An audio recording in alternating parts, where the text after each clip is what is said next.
1999. It was a game-changing era with internet boom. And at that time, I could order my books on Amazon.com and get delivered efficiently with an efficient supply chain.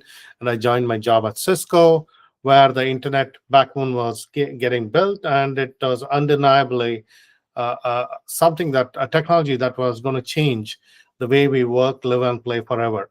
And it did happen. However, around the same time, in 2001, the dot com bust happened when the stocks of Amazon.com fell from 113 to $6 and Cisco from 80 to $9.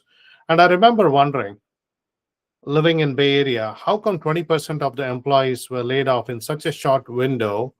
And also the pace of change was incredibly fast when the correction happened. And that's the well-known dot-com bust.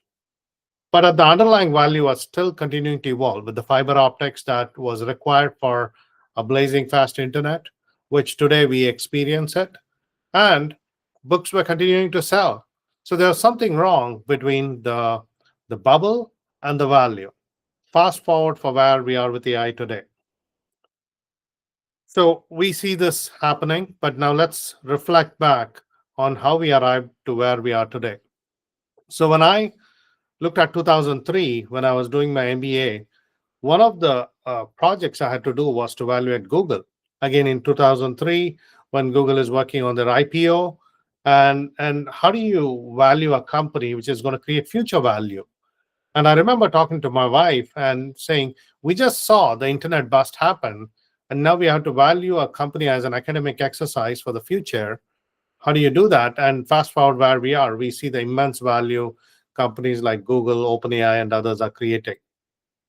Now, in between the dot com boom and bust, and now the current day, there's something that extraordinary was brewing as well. Somewhere around the middle of last decade, I heard this comment from Sundar Pichai saying AI is going to be more profound than electricity. And this got me thinking, how can something be more profound than electricity? So as things start brewing, and we spent the next 9 years working with customers and partners and solving problem after problem in supply chain and manufacturing, then came 2024. In somewhere around last year at this time, we started hearing from industry leaders like Satya Nadella from Microsoft and Mark Benioff from Salesforce and OpenAI CEO Sam Altman saying that SaaS and service companies will be under pressure in the coming year, and legacy softwares have to prove their value. And today, when we look at in October 2025, we see that these stocks are under pressure to prove their value. Now, there's also a debate: is there an internet um, bubble like AI bubble brewing? The we have to think that there is a bubble building all the time, because there is always a set of folks who have to promote the technology, and it also just the general good of broader awareness of technology, but also there's over expectation and a hype that gets built around the value that can be created when the value realization doesn't happen, whether it's a bust or a diffuse, that's bound to happen. Irrespective of all of this, what has to be thought through is, for the problems that we are solving, is it worth solving, and are we delivering the value?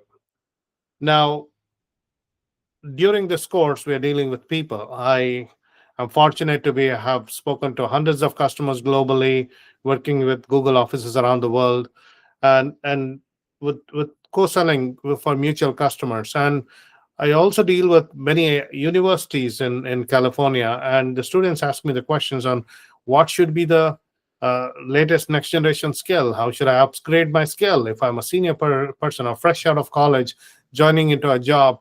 This is a question for everybody, whether you're a CXO or a planner or a middle management or a developer. Everybody has to go through the upskilling and reskilling. Now, the only question remains is, the pace of change is incredible.